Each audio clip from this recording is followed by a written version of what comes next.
The dried gas item just came out, so I want to make an automatic farm to get an unlimited amount. But why would you want to farm these? It could be to grow them up to a happy gas so you can do useful things with them, like make an elevator that takes you from the bottom of the world to the top of the world in only 3 seconds, or have tons of these cool mini gas blocks great for decorations. Or it could be that they're a perfect block for speed bridging and they just need an auto farm to make their dream come true. Or it could just be that I've designed an automatic farm for every single item in the game of Minecraft and the dried gas is next on my list. Whatever the reason, we first need to figure out how these things come about in the game.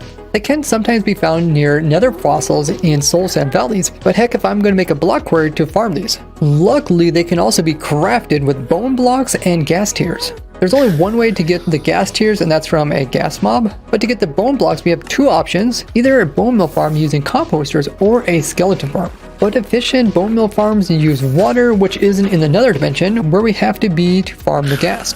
But luckily, skeletons also spawn here in the nether, and they are also simpler than bone mill farms. Now, there's only 2 places where skeletons spawn in the nether, which is the nether fortresses and the soul sand valleys. But if we farm them in the nether fortress, then we won't get any gas to spawn since they never spawn inside these structures. But luckily, our second option, being the soul sand valley, will spawn both skeletons and ghast. Now, it would be very challenging to try to collect all the different mobs that spawn in the Soul Sand Valley in order to push them into one area where we can kill them and then get their loot. So it's much easier if we come up onto the top of the bedrock ceiling in Java Edition and build in a new spawning platform. And then if we would AFK a little over 100 blocks above the actual spawning platform on this single block up here, we can make it so that the mobs will only spawn on top of our platform. That's because mobs can only spawn within 128 blocks of the player in a big sphere, which would put this platform just barely inside, with everything that is below the bedrock being so far away that the game won't attempt to place any mobs in, and any mobs that existed outside the farm would instantly despawn. We're getting close to 500,000 subscribers, so hit that button. So I have a large platform of magma blocks. These are blocks that are considered like fire. So only mobs that are immune to fire can actually spawn on top of them. So despite endermen and skeletons that can also spawn in the Soul Sand Valley, they're both not immune to fire, therefore they won't spawn on top of this. But ghast are the only mobs within this biome that are immune, so we end up just getting a mega gas farm here. And to stop the gas from flying out, I did put in a ceiling. It doesn't have to be solid because these things are 4 blocks across. So just by having 3 block gaps, they can't fit through them. I also decided to use some fireproof wood so that when you're building this, you don't have to worry about the whole thing burning down. As well as these are top slabs so no mobs can spawn on top of them. We also come in with a wall along the edge on all sides. This way they can't walk outside of it and you can have gaps, yet you can still have the blocks spaced out without having to waste too many items. And once again, it doesn't take very many blocks to hold them in. But if we kill the ghast in their current spawn location, it's going to be really difficult to collect all the loot that's scattered across the entire platform. So I put in 2 flying machines. These are simple 2-way flying machines that can be turned around with a little bit of extra redstone, which we do have at one end over here. Essentially, the flying machine comes in and it'll get stopped because there is too many blocks on one side, and then it'll get updated but from the opposite side, which will make it go the opposite direction. And I also got these 2 synchronized so they're moving at the exact same speed. This way they're making a wall so that any gas that are in front won't be able to slip between this hole here, as gas are 4 blocks across and the gap is too small. I also come in with some machines on the opposite side that can turn the flying machines around while also being leveled with the ceiling so that they don't interfere with the gas getting pushed to the far end. And the way this is done is that the flying machine is going to activate this observer here. And then what that's going to do is it's going to first update this piston over here, and that's going to extend it so that the flying machine can't get pushed past it, as it will bump into the head of the piston. And after a short delay, we're going to update the second piston, which is going to update the opposite side, very similar to the turnaround device over there. And then this will just make the flying machine start moving in that direction.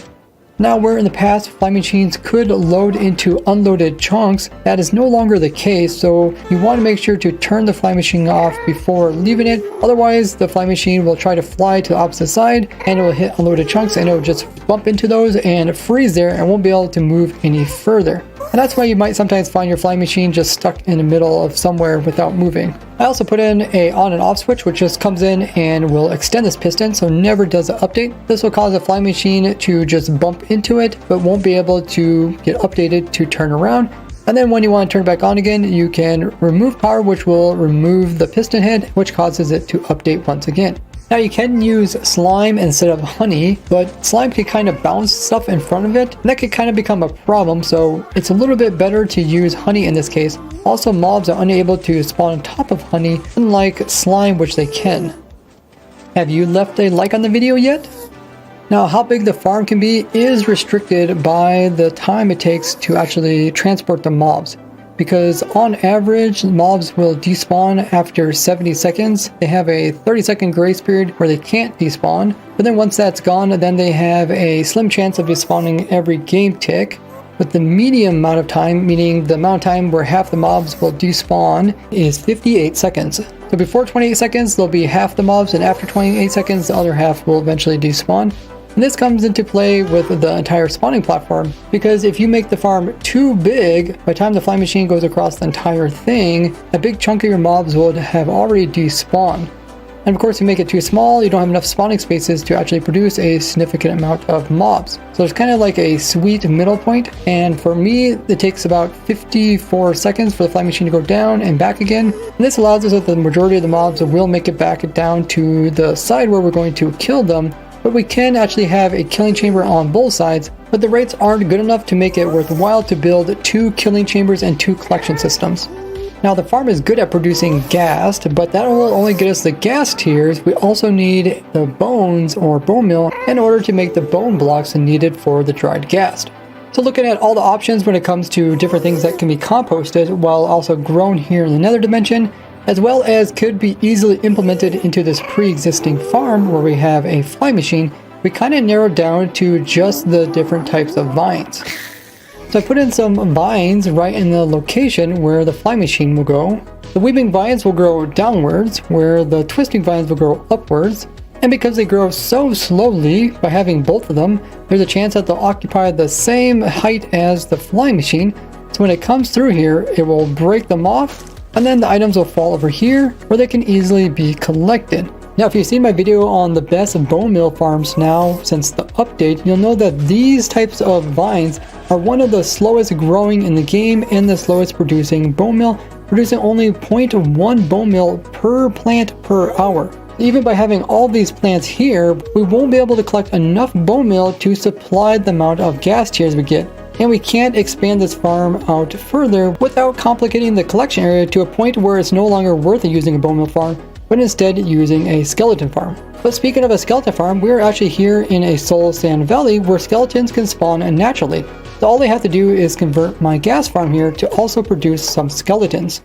So I switched out some of the magma for some stone. It could be any block that mobs can spawn on. This way we can now get skeletons to spawn here in the Soul Sand Valley on these 2 little strips. But the problem is that our fly machines are too high, so they don't actually push these guys. We can fix this pretty easily if I just come in and place in a block underneath of this. Now these slabs are low enough to actually collide with the skeleton's hitbox and push them along while still having the fly machine high enough up so we can easily turn around without interrupting the pushing of the gas to this end over here. Now because the fly machine goes both directions, I also had to come over here and extend the stone so the skeletons wouldn't get pushed off the hole over here and increase the height of the wall. And it's unlikely for these skeletons to stroll about because after 5 seconds of a mob being spawned into the game, their no action timer will reach a score of 100, which will prevent them from ever walking again as long as the player is greater than 32 blocks away. This is helpful as now the mobs are frozen, they will easily be pushed by our fly machine. We don't need a lot of spawning for these guys because on average when they are killed they will produce about 1 bone, which is 1/3 of all the bones needed in order to produce a dried gas. So for every 1 skeleton spawn we need about 3 gas to spawn in order to get enough gas tiers to supplement the bone. So now we move all the mobs to one end so we can kill them so we can easily collect their loot. Problem is, there's no way that they're going to die, at least not the ghast. The skeletons will die in the magma, but we need a simple and cheap way to kill the ghast while still being able to collect their loot. And the cheapest way to kill the ghast is just to come in with some powder snow. This is even cheaper and simpler than my previous ghast farm where I use wither roses. As wither roses, you need a wither in order to get, where for these all you need is to find a cold biome that's near a mountain and have a iron bucket to scoop it up. Or you can always collect it from falling snow with a cauldron.